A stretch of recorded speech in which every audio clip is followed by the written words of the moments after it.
Eu queria convidar você, por favor, a abrir a sua Bíblia comigo no Evangelho de João, no capítulo 6, Evangelho de João, capítulo 6. Nós vamos fazer a leitura dos 3 primeiros versículos dessa passagem, porém, eu quero convidar você, se você pode permanecer com a sua Bíblia aberta, depois da leitura, nós vamos retornar e reavaliar alguns pontos, avançar em alguns pontos até o versículo 15. Nós vamos trabalhar então essa perícope muito conhecida, muito explorada, muito trabalhada a respeito da multiplicação dos peixes. Talvez você já tenha tido a oportunidade de ter mensagens a respeito dessa manifestação gloriosa, desse milagre, desse sinal maravilhoso que Jesus realizou. E eu quero convidar você então a essa noite, juntamente comigo, a avaliar alguns pontos dessa passagem.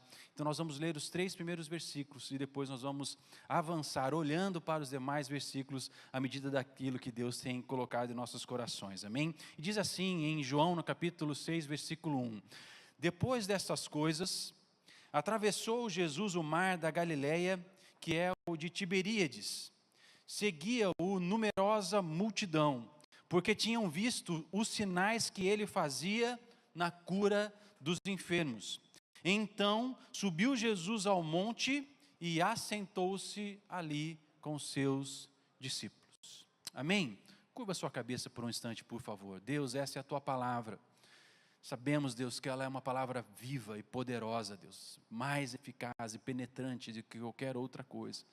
Porque a tua palavra chega até a divisão da alma e do espírito, e ali ela produz os seus benefícios em nossas vidas. Pai, em nome do Senhor Jesus, que nessa noite nós possamos ter os nossos olhos e mentes abertas, Deus, para a tua palavra, e ela gere vida em nossos corações, um relacionamento profundo de intimidade, Deus, como discípulos de Jesus, aqueles que foram chamados para imitar o Mestre, para ser como o seu Mestre, e aprender dele e receber dele a vida. Faz isso em nós nessa noite, em nome do Senhor Jesus.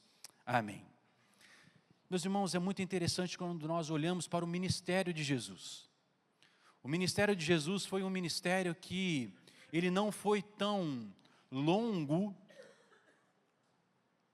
em termos de tempo. Ele nasceu da Virgem, foi concebido pelo Espírito Santo no ventre da Virgem, ele nasceu. Ele cresce, não há tantas descrições bíblicas a respeito da sua tenridade, também não há tantas explicações a respeito da sua adolescência, até que em determinado momento Jesus começa assim agora a manifestar o seu ministério, o seu chamado, e isso ele está ali por volta de 30 anos de idade. Com 30 anos de idade, então ele é ali sim comissionado por Deus para realizar o seu ministério de forma terrena, visível. Ele já havia recebido o seu ministério desde os tempos eternos, porque ele é de eternidade em eternidade.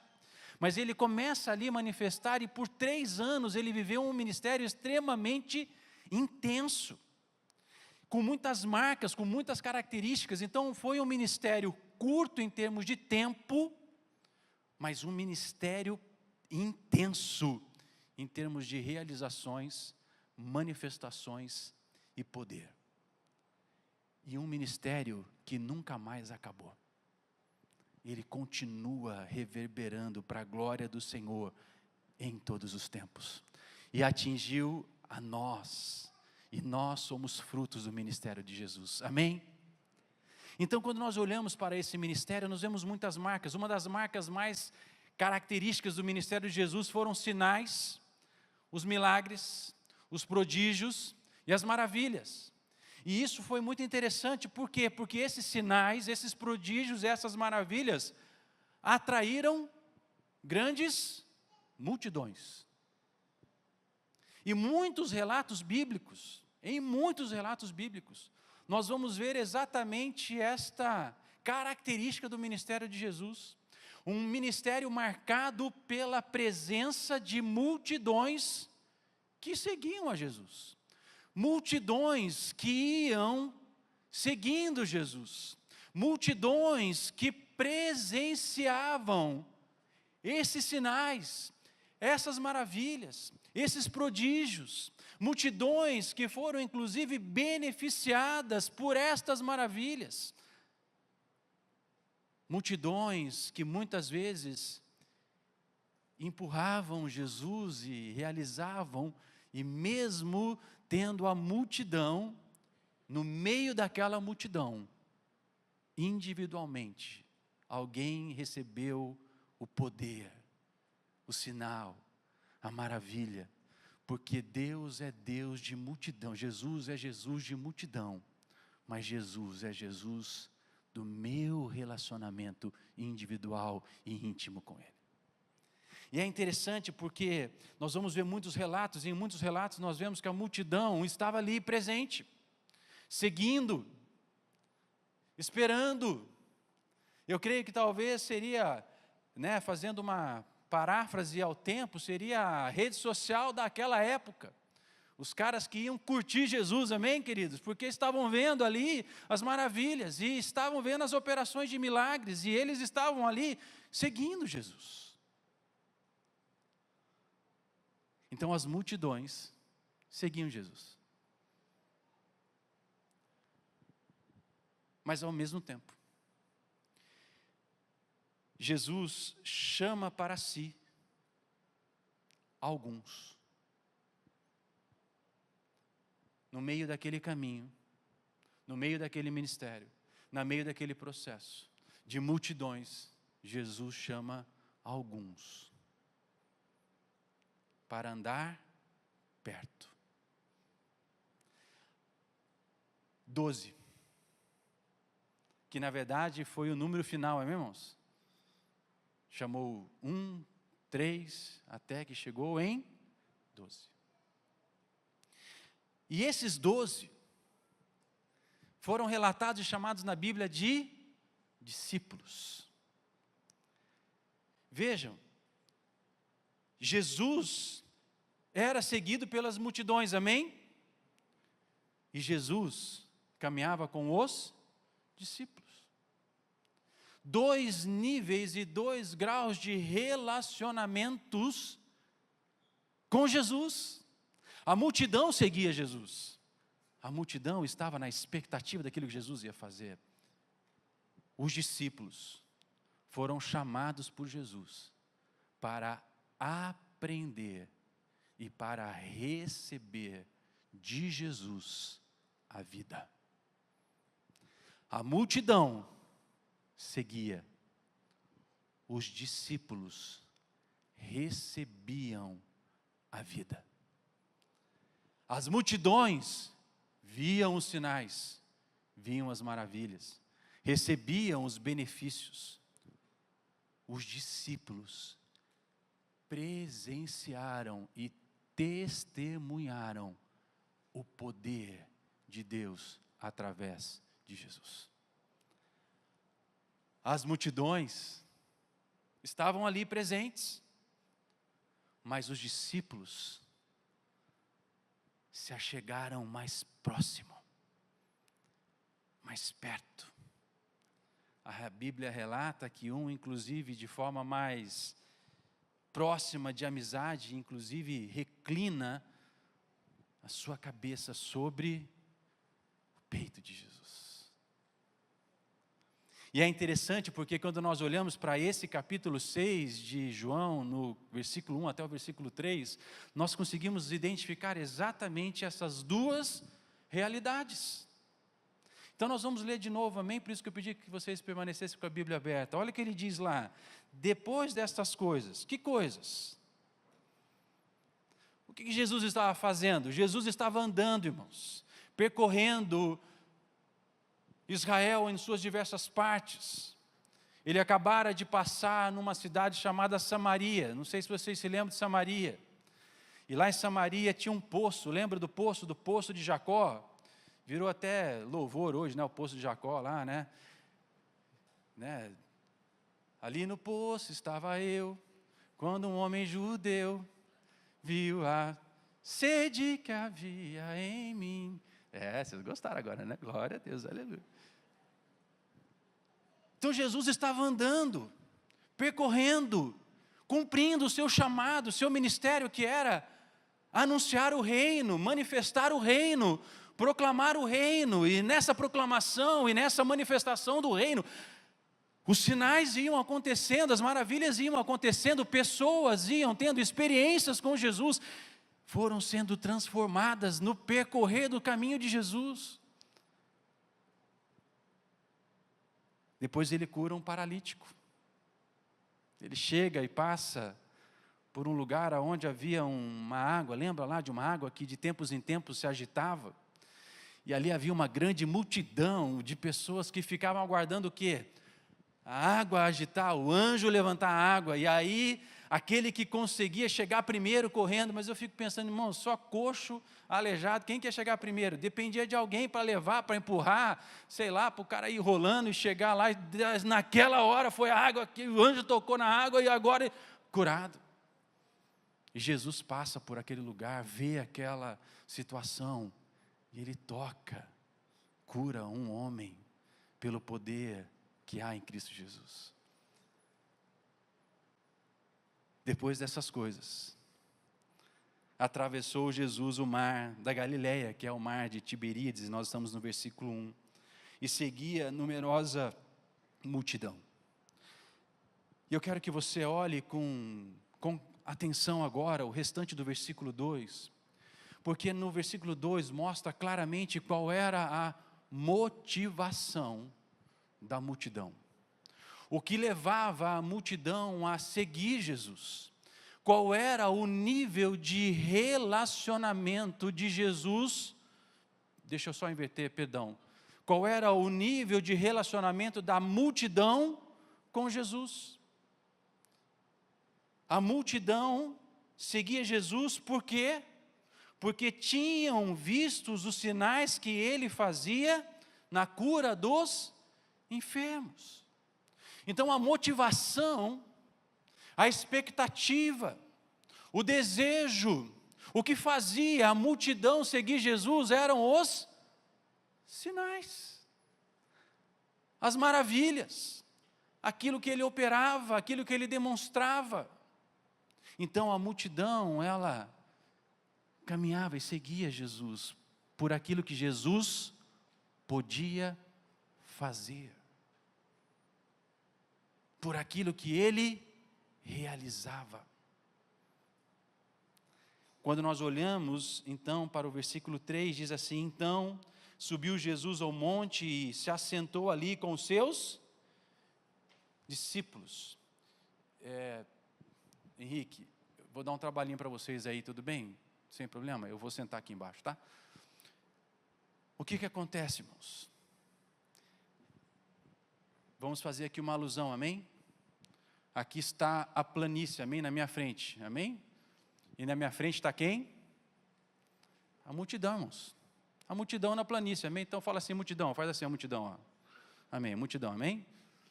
A multidão estava seguindo, caminhando Jesus, mas em determinado momento Jesus então para, sobe o monte, ali no monte ele se assenta.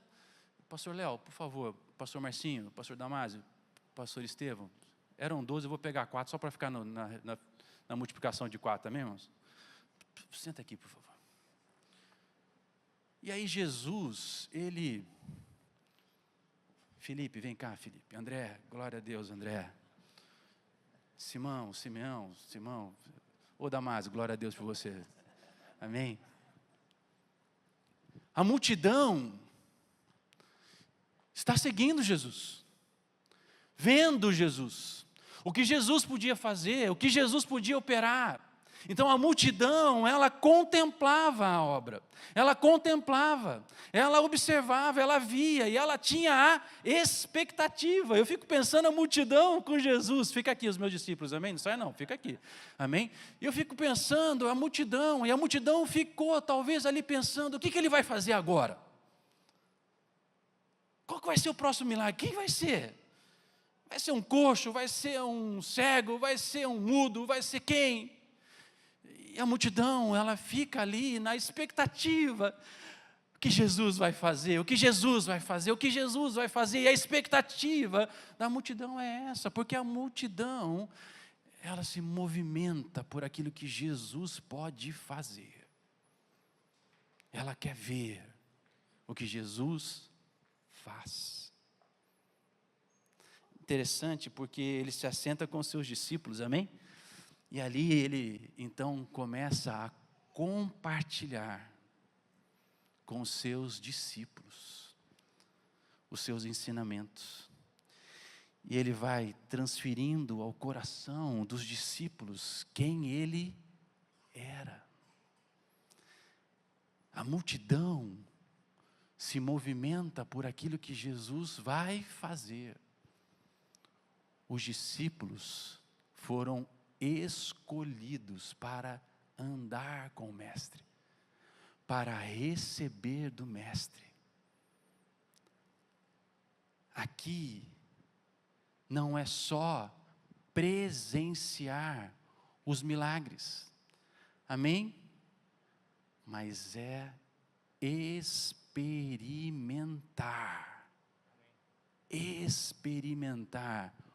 o poder que gera o milagre. A multidão, expectativa do que ele vai fazer. Discípulos, transferência de quem ele é, para que eles sejam como o seu mestre. Para receber a unção, o poder e experimentar o agir de Jesus Cristo. Como Jesus age, como ele faz. Amém? Obrigado, queridos, obrigado. Deus abençoe vocês. Amém? Vai lá, Felipe, André. E é interessante porque, e me permitam falar isso, amém, queridos? Porque foi assim que Jesus me mostrou quando eu olhava para esse texto de forma detida. Por que é que Jesus se assentou com eles?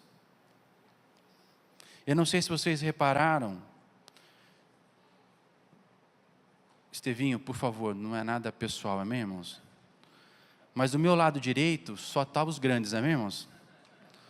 Só os altos, amém? Estevão e Marcinho, né? Então, assim, a espécime dos mais altos dos discípulos, amém, irmãos? Estava aqui comigo na encenação.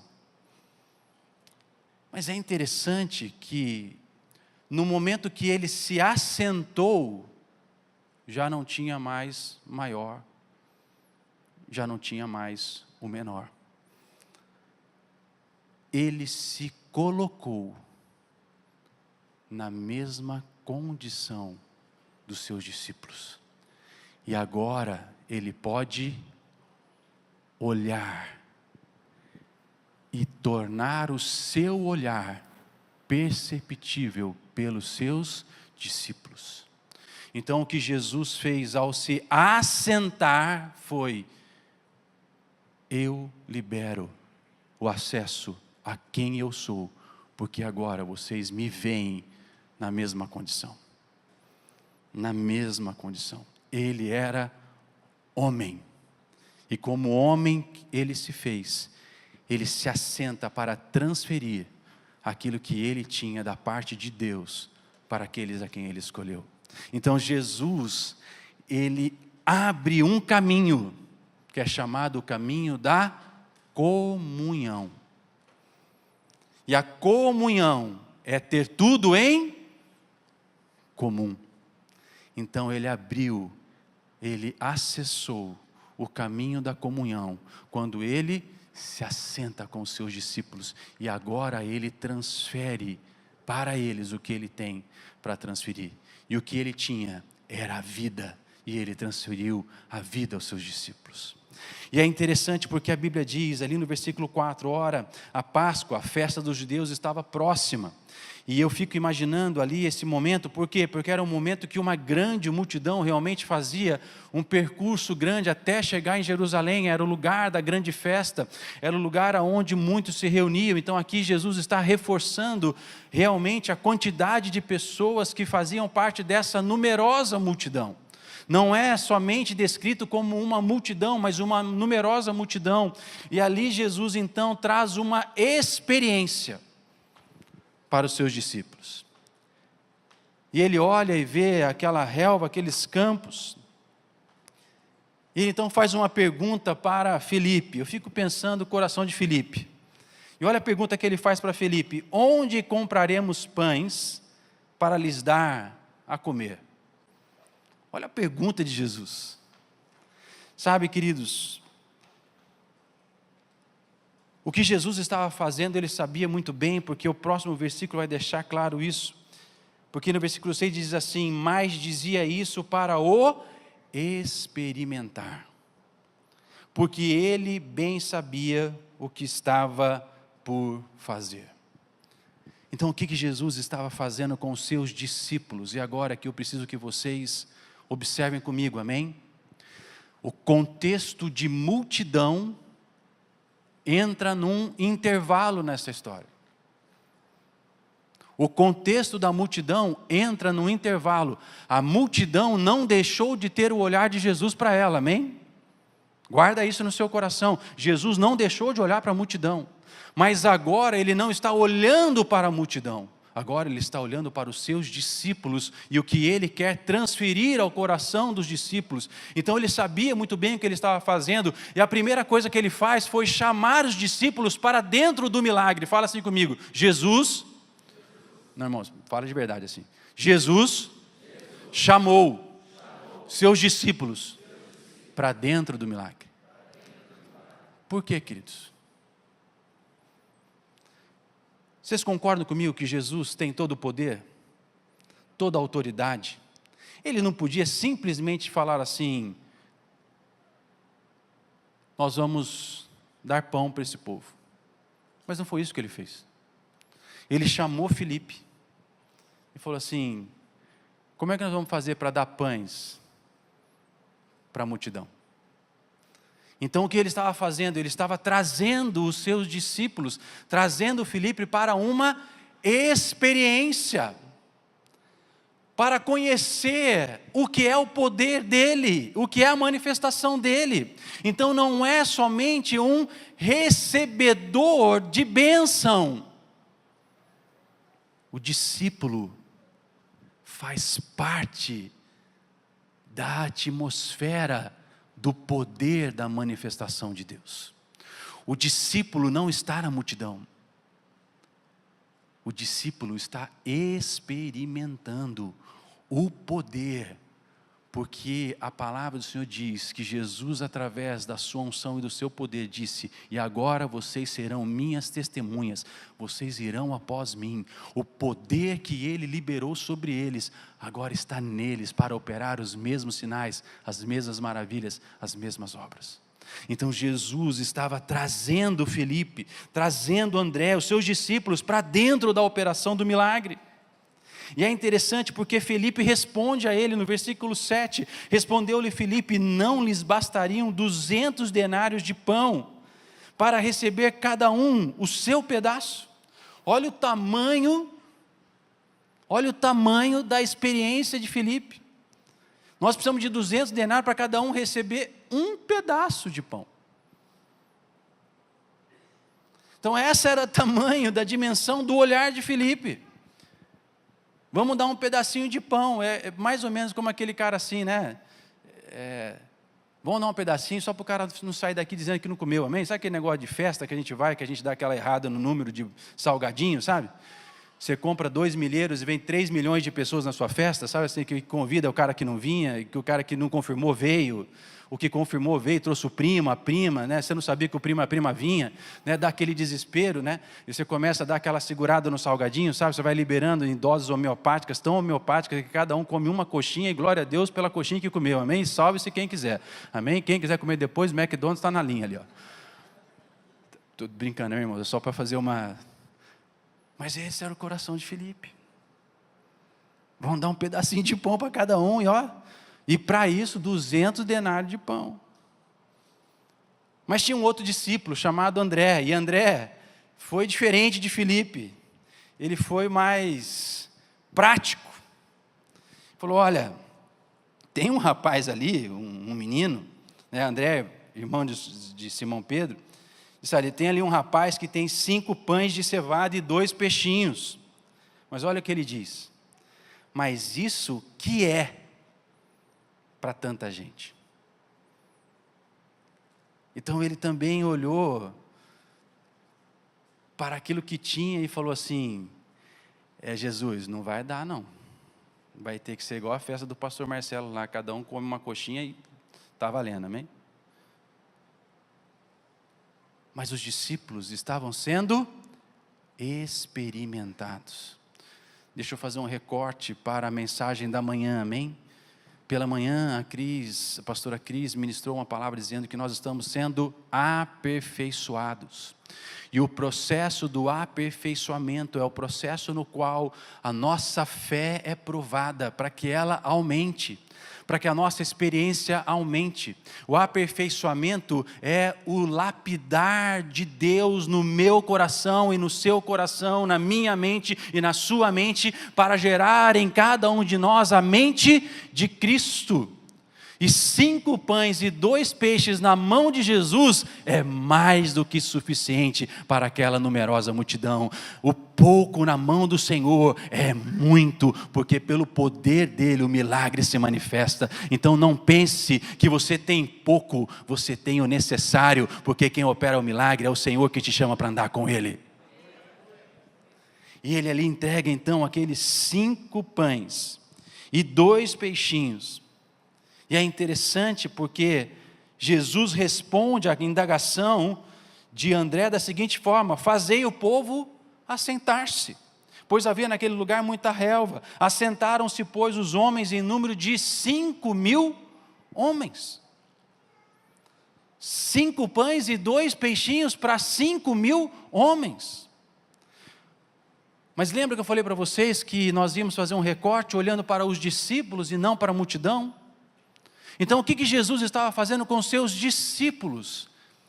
Ele estava ensinando os seus discípulos o caminho da operação de milagres, da operação do seu poder.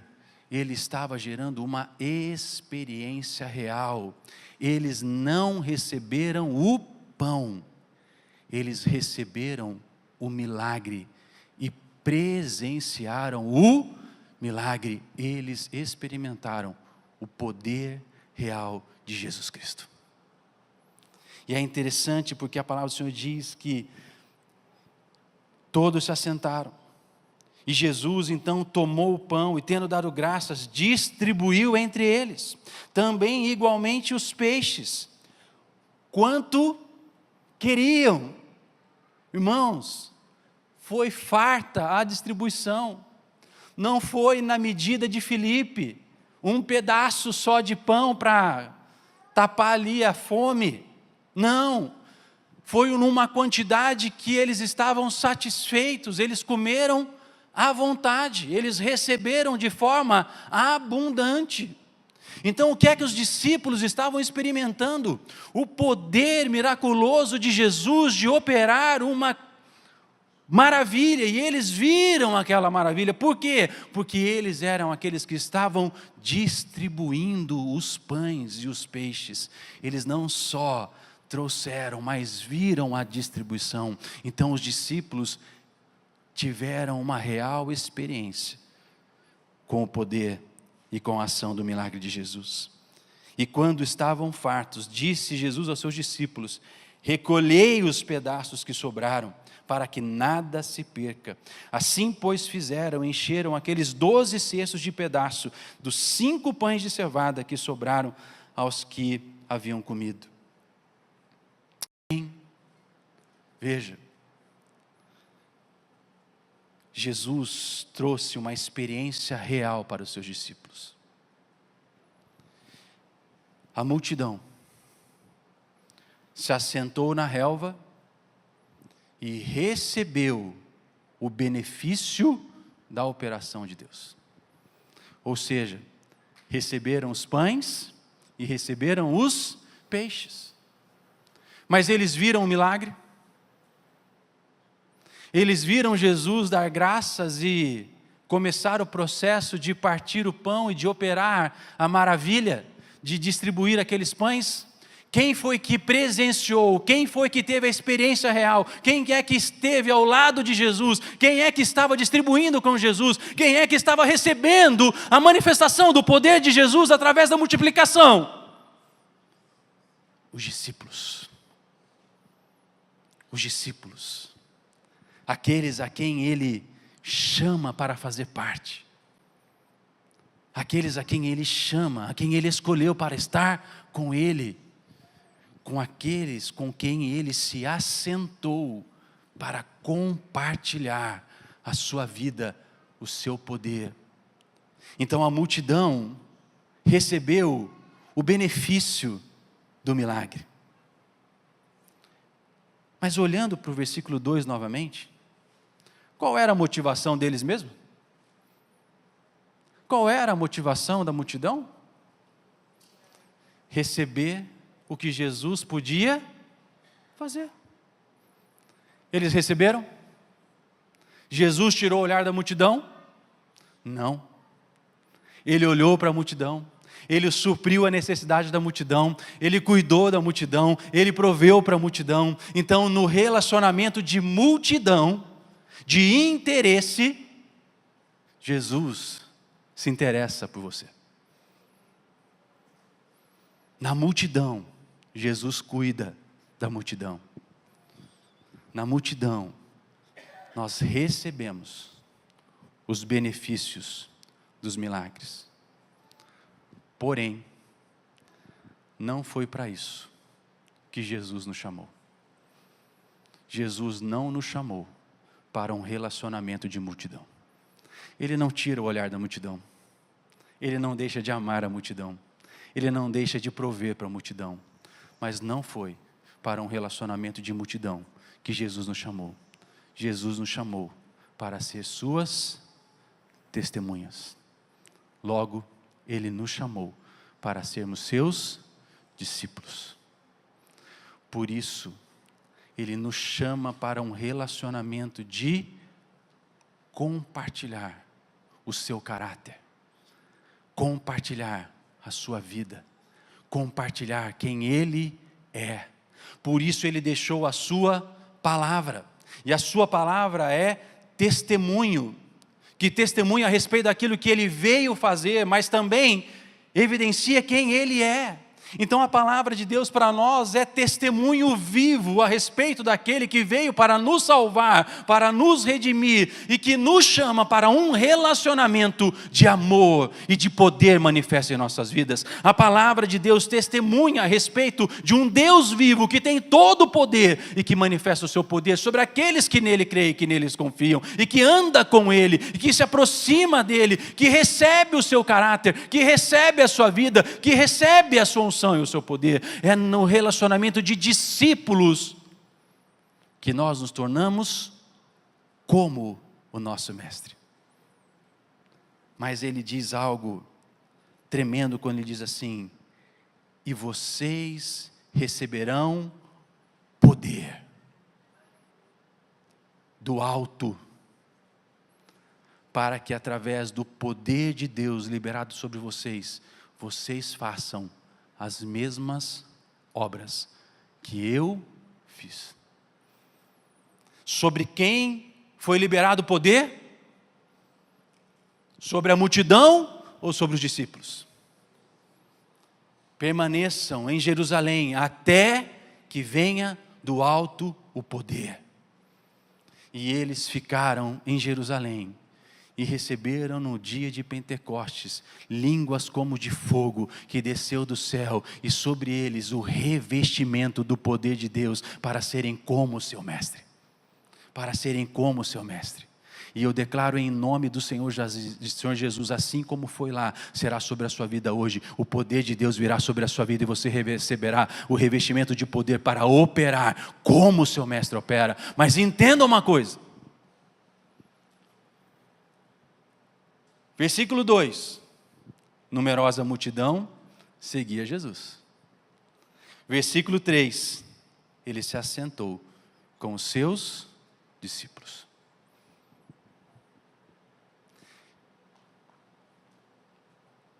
Quando eu me deparei, antes de ir para o final, Jesus nunca se enganou a respeito do seu chamado. ele tinha clareza do seu chamado. Na verdade, ele já havia compartilhado, se você olhar João capítulo 5, ele já havia compartilhado a sua missão. Ele já iniciara um processo de confronto com os líderes judeus, especialmente os fariseus, porque os fariseus amavam mais a Moisés do que a próprio Senhor. E ele ali já começa um processo de confronto com os fariseus, e esse confronto ele vai se aprofundando à medida que Jesus continua trazendo os seus ensinamentos.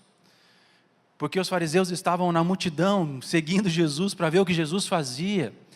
E Jesus, no meio desse processo, estava ensinando seus discípulos, compartilhando com seus discípulos, e em muitos momentos nós vemos a multidão junto com os discípulos, e Jesus não parou de ensinar e de transferir a vida que ele tinha que transferir para os discípulos, mesmo no meio da multidão, mesmo com a incompreensão da multidão. Em determinado momento, aquela incompreensão foi tão grande, tão grande, tão grande, que Jesus precisa mudar o teor do discurso, e agora o discurso deixa de ser mais brando e passa a ser mais incisivo e mais pesado, um confronto mais direto. E aí, em determinado momento, diz a Bíblia que a multidão olha para Jesus e fala assim: é duro esse discurso. E aí a multidão age como multidão, amém, irmãos? Multidão sempre age como multidão. A multidão está esperando para ver o que vai acontecer, para receber alguma coisa. É um relacionamento, me permitam aqui usar talvez um termo coloquial um pouco duro, amém? Mas me permitam colocar, é um relacionamento interesseiro. Eu quero Jesus, eu quero andar com Jesus, pelo que Ele pode me dar, pelo que Ele pode fazer, mas não mexe comigo. Ou seja, não aperta, trazendo a revelação daquilo que você precisa ser transformado. Este relacionamento de transformação, de confronto que gera vida, acontece com os discípulos. E é interessante porque a multidão fala assim: é duro esse discurso. É duro esse discurso, e a multidão faz o quê? O último que sair apaga a luz e fecha a porta, amém? Se der certo, joga a chave fora. A multidão, tomou rumo. E Jesus estava olhando para onde? Para a multidão, e ele viu a multidão ir fazer o quê? Ir embora. E de repente Jesus ora e vira para os 12, Carlinhos, pode trazer aqui, querido, por favor. Obrigado. Hoje, irmãos, só tem gente bonita na igreja, vocês viram, né? O Carlinhos também, né? Glória a Deus por isso, amém? A Bianca que o diga, amém? Glória a Deus. E aí Jesus olha, a multidão indo embora, porque agora o discurso ficou duro. E ele olha, e quem que ele encontra, quem ele vê? Os 12. E não é que os 12 não acharam que o discurso era duro, eles também acharam que o discurso era duro. Não estou aqui, não vamos aliviar para os discípulos, não. Eles também acharam dura aquela palavra.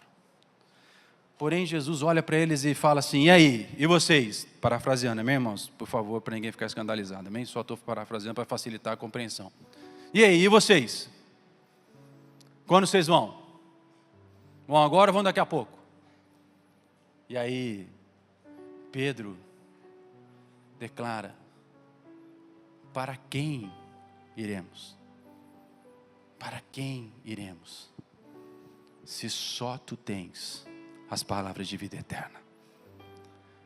O relacionamento, a intimidade, o assentar-se, revelou quem Jesus era para os seus discípulos. E eles sabiam que somente Jesus tinha palavra de vida eterna, somente Jesus tinha a vida, somente Jesus tinha aquilo que eles necessitavam para experimentar uma real realidade do amor de Cristo Jesus em seus corações. Mas retornando para o versículo que nós usamos, no versículo 14, acontece algo. Vendo, pois, os homens o sinal que Jesus fizera. Então veja, a multidão viu o milagre, recebeu o milagre, recebeu a manifestação do poder de Deus, eles receberam os pães, eles receberam os peixes, eles foram beneficiados. Mas tem um problema na motivação, irmãos. Tem um problema na motivação errada.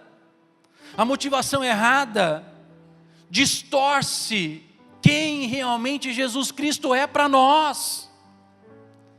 E aquela multidão olha para Jesus e disse assim: este é verdadeiramente o profeta que devia vir ao mundo.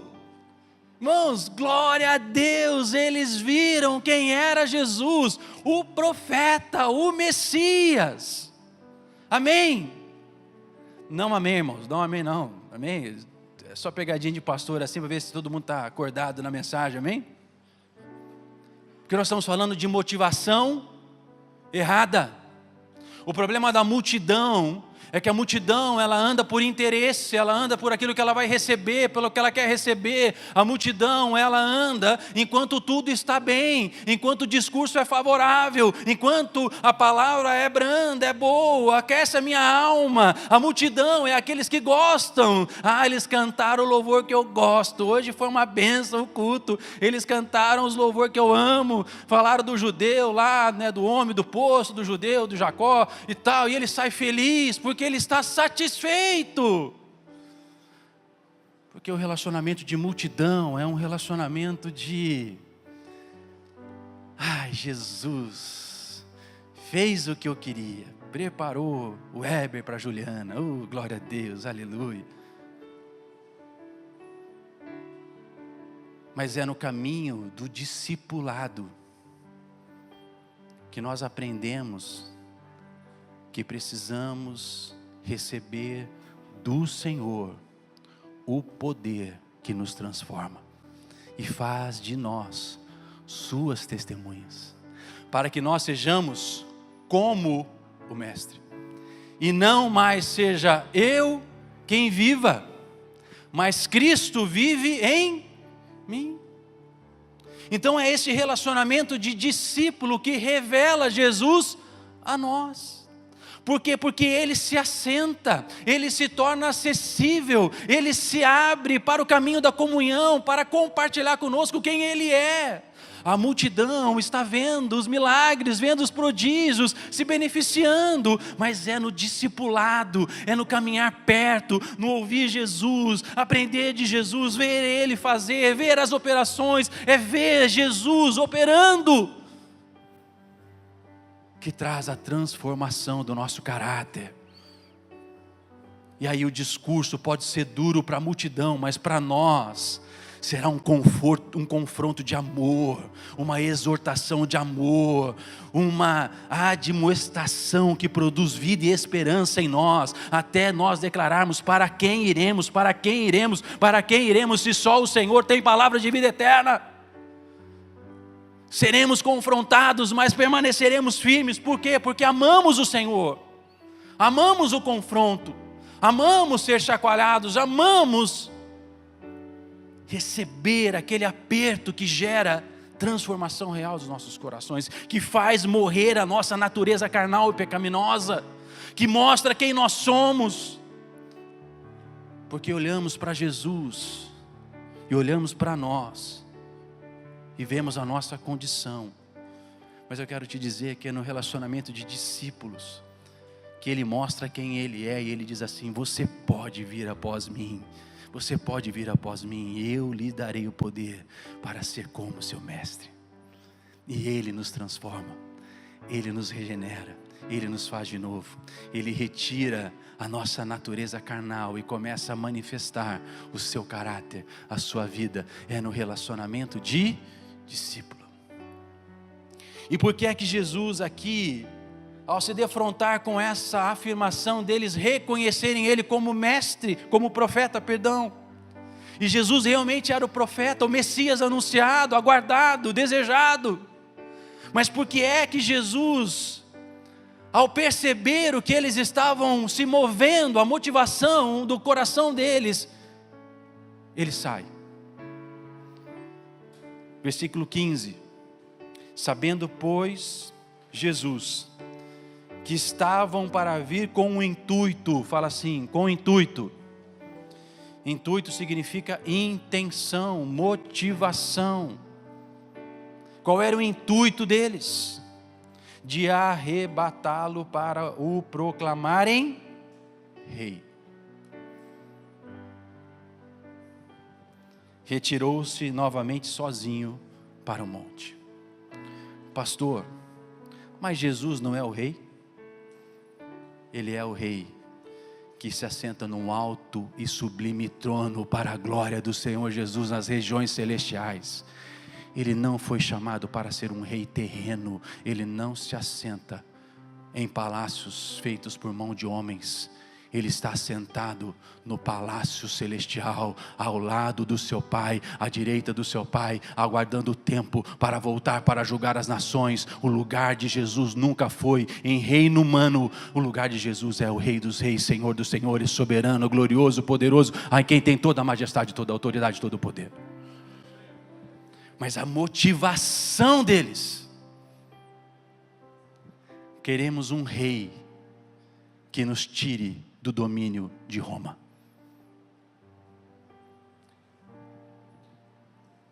Eles viram o profeta, mas desejaram resolver o seu problema na terra. A multidão se relaciona com Jesus assim. Ele tem todo o poder, toda a majestade, toda a glória. Mas Ele serve para resolver os meus problemas aqui. Me permitam colocar isso, eu não quero ser agressivo, me perdoem em relação a isso, amém? Desde já. Ele não veio para resolver o seu problema bancário. Não veio para resolver o seu problema na sua empresa.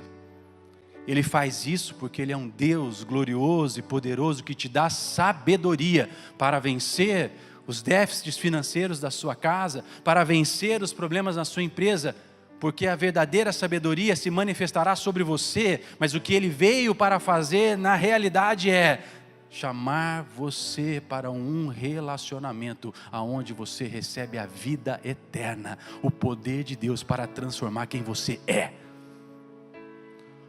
O resto Ele faz, porque Ele é bom, porque Ele é misericordioso, porque Ele ama galardoar aqueles que o amam e o buscam. Você acha que Ele não quer resolver o seu problema bancário? Em nome de Jesus, vai resolver. Resolveu o meu, glória a Deus, por que não vai resolver o seu? Eu posso glorificar a Deus. Hoje nós vivemos uma outra realidade financeira. Meus irmãos, se eu contar o meu testemunho aqui, a pastora Cris já contou nosso testemunho algumas vezes. Misericórdia. Nós falamos de sistema, de questão financeira. Eu fui para a Serra Negra, comecei a falar da minha vida financeira para o charreteiro, o cavalo chorou. Mas Jesus não veio para resolver isso. Jesus veio para transformar o seu coração e para, através dos seus ensinamentos, fazer de você um homem e uma mulher segundo o seu coração.